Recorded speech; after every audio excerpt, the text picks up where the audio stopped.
Jain student, today we are going to discuss the another topic in the chapter economic reform, that is globalization. First, what is meaning of globalization?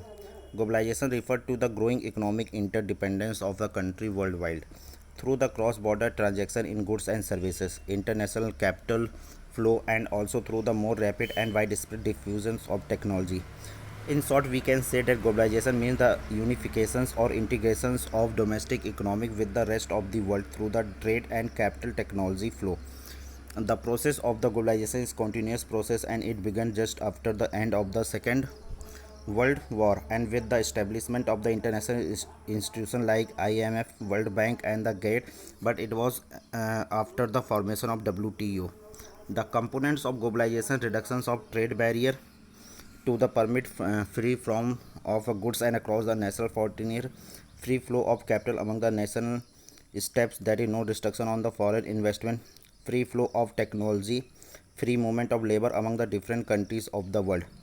The advocate of globalization from developed country limit the definitions of the globalization to only the three components, that is unhindered and trade flow, capital flow, and technology flow. WTO and other international organizations also support this view, but many economists have developing and world believe that the definition is incomplete. Unhindered movement of labor should also be included in it.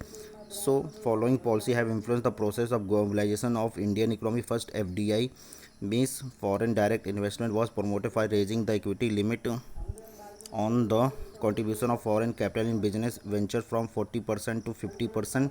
In 47 high priority industry, FDI to extend the 100% has been allowed without any restriction. Compress of FEMA has been advocates high priority. Next, partial convertibility of the rupees was allowed. Sale and purchase of the foreign currency at the market price was allowed for the current account transaction like the import and export of the goods and services, payment of interest and dividend on investment, and remittance to meet the family expenses, although there is restrictions on the free movement of the fund accounts of the capital transaction.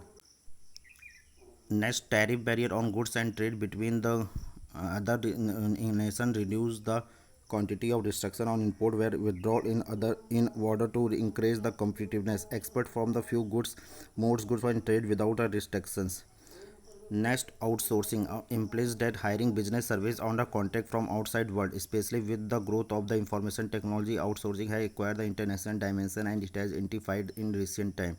The main service which are began outsourced from India to develop the country are voice-based business process known as BPO, call center, banking service, record keeping, book transactions, clinical advice, teaching, etc. Companies of developed countries find out more profitable to higher service from the developing countries, as the cost of these services in developing countries are much less than in developed countries. India has become the important destination of global outsourcing because of the following reason.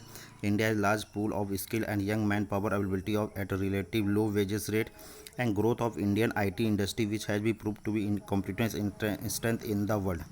So India is the fast growing economy, and the economic political stability have also contribute to its emergence as important outsourcing destination. Outsourcing not only help in generating employment opportunity in the country but also contribute to the GDP and foreign exchange reserve of a country. Thank you.